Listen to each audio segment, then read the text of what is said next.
Isto é muito, muito, muito, muito tosco. Aí pega a discussão sobre dosimetria. O Flávio Bolsonaro, não é nem minha opinião, o Flávio Bolsonaro veio a público no último domingo, ou foi no sábado, numa coletiva, falar que realmente o Xandão quebrou o acordo. Ele confessa. Cara, ele confessa. Uma coisa é eu dar uma opinião, outra coisa ele confessa. É descarado nesse nível. Ou seja, enterrar a CPI do Banco Master, ele não teve dosimetria. O Brasil precisava da CPI do Banco Master. Mas a CPI do Banco Master pega todos os amigos do Flávio. E talvez pegue o Flávio. Porque boa parte do escândalo Master aconteceu no governo do pai dele. Governo corrupto do pai dele. Aí, esse sujeito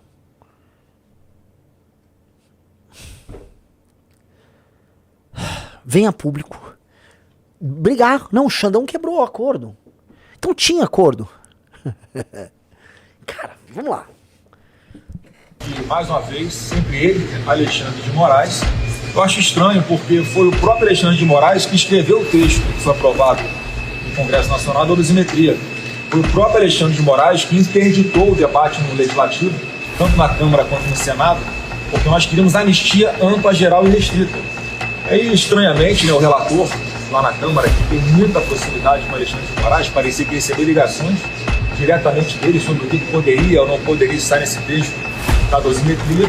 Portanto, feito, segundo o próprio relator Paulinho da Força, que dizia que o texto que nós aprovamos na Câmara dos Deputados e no Senado foi um texto autorizado pelo Alexandre de Moraes, e agora, muito estranhamente, ele vai dar essa canetada, não sei detalhes, estou sabendo agora exatamente qual foi o fundamento, não sei, mas parece mais uma vez um jogo combinado, mais uma vez é a democracia que fica abalada, é uma decisão do Congresso Nacional, em sua grande maioria, defendendo a lei da anistia e uma canetada monocrática, mais uma vez, do ministro Supremo, revoga a decisão de nós, os verdadeiros representantes do povo. Mas o Brasil parece que está se acostumando com isso, mas nós não vamos nos acostumar. Você vai acostumar, brother. Você é isso. Você é fruto disso. Você só é senador porque você e teu pai fizeram um acordo com o STF e brecaram as investigações sobre o escândalo da rachadinha. Brecaram primeiro com o Dias Toffoli, que tirou as provas coletadas pelo COAF, e depois o Gilmar, de maneira vergonhosa, rasgando a legislação brasileira, falou assim, ó, pra vocês entenderem como parou o negócio da rachadinha. Porque ele fala, não, as investigações pararam, tá? Eu ganhei. Não ganhou nada. É assim. Ele era deputado estadual. Ele não tinha furo privilegiado. Ele não tinha. Aí ele entra com uma ação lá no STF, aí o Gilmar fala, ó, veja só. Como há uma continuidade no mandato de deputado estadual pro Senado, e o Senado tem foro privilegiado, eu vou tratar como uma continuidade, como se o foro privilegiado que ele tem agora valesse o período que ele era deputado estadual. O Gilmar inventou isso. Com base nisso, o caso da rachadinha sai da Justiça Estadual e do Ministério Público e vai pra ele. Capite? E pronto, e nada aconteceu. Por isso que a família Bolsonaro faz campanha pro irmão do Gilmar. Por isso que eles nunca falam uma vírgula do Gilmar. O Flávio só está solto por causa do Toffoli e do Gilmar Mendes. Isso é óbvio. Aí vem falar que tá revoltado.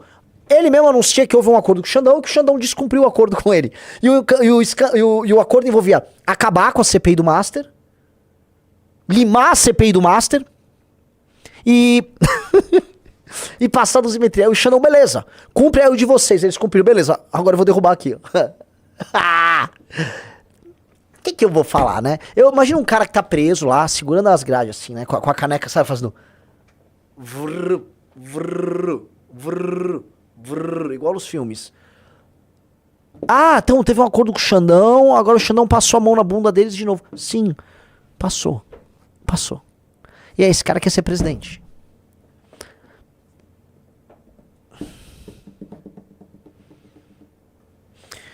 A gente percebe, meus amigos, que a maior parte dos pré-candidatos a qualquer coisa, que as pessoas que estão na política, elas são insinceras e que elas estão fingindo e enganando os outros o tempo todo. É um jogo de enganação. É por isso que o Marçal tinha estourado tanto em 2024. Porque se o jogo é só de enganação, vamos todo mundo enganar muito. O problema da enganação, ela funciona. Funciona. Só que chega períodos em que ela começa a cansar. E não é nem que as pessoas se rebelam contra o enganador. Elas só se cansam. É o caso dessa eleição. De longe, dentre todas, entre 14, 18 e 22, é a eleição mais cansada de todas. Não sei se o Riso percebe, se ele concorda. Sim. 14, o bicho tá pegando na eleição. 18, então, teve até facada. 22 foi uma guerra. 26, o eleitor tá cansado. Por quê? Porque ele é muito enganado. Ele é muito enganado. E assim, é um eleitor que acreditou que o Lula ia fazer ele comer mais e consumir mais, é o lance da picanha aí que não aconteceu. E o outro eleitor que tá acreditando nas 72 horas até agora. Eles estão cansados. Por isso que nós estamos vindo com uma proposta assim, cara, vamos mudar, vamos reformar tudo. Não tem nada a ver, essa briga desses dois idiotas já era. Isso é o passado. Vamos apontar pro futuro? É a nossa pré-candidatura, a pré-candidatura que aponta pro futuro. E eu acho que nós vamos crescendo nisso. E se vencermos a eleição, será por ter feito isso. O Flávio fica tentando imitar, né? Ele imita, assim, tudo que eu falo. O Zema já imitou muito. Mas ele é o maior imitão. Isso aqui não funciona. Porque minha pré-candidatura não é sobre isso. Por mais que ele tente imitar elementos. Primeiro, sou artificial. 2, o meu crescimento não se dá sobre isso. O Prendeu Matou é um slogan que do começo do ano passado. Sim. Não é isso que me tá me fazendo crescer. Então, eles não entendem. Eles não entendem. E aí a gente volta pra aquela coisa do cara lá do IP, né? E das Havaianas. Ele sabe que o eleitor dele não exige nada dele. Nada. Não tá exigindo nada. Então ele não entrega nada. Ele falou que não tem proposta, não vai fazer proposta, vota com o governo em tudo que ele considera polêmico. Ou seja, ele é pior do que um tucano. Os tucanos eram mais corajosos do que esse cara. O cara conseguiu, assim, o feito de fazer, sei lá, o José Serra parecer ter mais bolas do que ele, sabe? Isso é um feito, o cara é um prodígio. O cara conseguiu um feito miraculoso. Os tucanos parecem mais dignos, né, mais bem posicionados do que esses caras. E ele entende, ao fim, que meu eleitor é isso, cara. Meu eleitor vai tomar detergente, cara. Meu eleitor vai se preocupar assim, tem um cara, tem um vídeo constrangedor que ele faz um facão de Havaianas. E aí ele fica com escrito Bolsonaro. Aí ele fica com o facão cortando uma... Cara, para, meu senhor, se acalme. O que fizeram com a geração dos nossos pais e avós? O que fizeram com eles? O que a internet fez? O que esses influenciadores fizeram? Eu converso com elementos da direita americana, elementos jovens da direita americana, eles falam, cara, a gente não consegue se livrar da ditadura boomer. É uma ditadura boomer. Porque talvez a política pra gente é feita nessa categoria direita e esquerda, como ela é, muito por conta da ditadura boomer, que traz essa dicotomia lá dos anos 60. E aí esses critérios, essas categorias políticas, né, da forma como elas se dão, elas moldaram a forma deles e das gerações seguintes de pensar. Percebe-se que a geração Z tá querendo fugir disso. Tanto nos Estados Unidos, quanto aqui. Nós somos símbolo disso.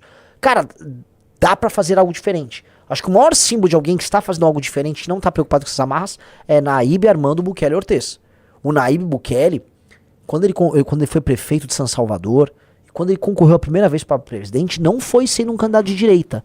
O Naíbe Bukele é algo novo. Ele transcende. Ele é o primeiro a fazer essa... Talvez no Japão aconteça algo similar. Agora, em última instância, os regimes que vêm funcionando no mundo, são os regimes asiáticos, eles também transcendem. Não sei se Rafael Mendes concorda. Singapura transcende, Coreia transcende, China transcende. Transcende essa barreira, tipo, quando a China mata ladrão, pune assim, com prendeu, matou. China é prendeu, matou. Sim. A China é de direita ou esquerda? Quando a China, ela é pró-business, ela é direita ou esquerda? Quando a China, vamos ser claro, é responsável nos gastos públicos, ela é de direita ou esquerda? Quando a China é soberanista, ela é de direita ou esquerda? Quando a China tem política de metas para os administradores das suas províncias, ela é de direita ou esquerda? Eu não sei e não preciso saber, eu só sei que funciona. Entendeu?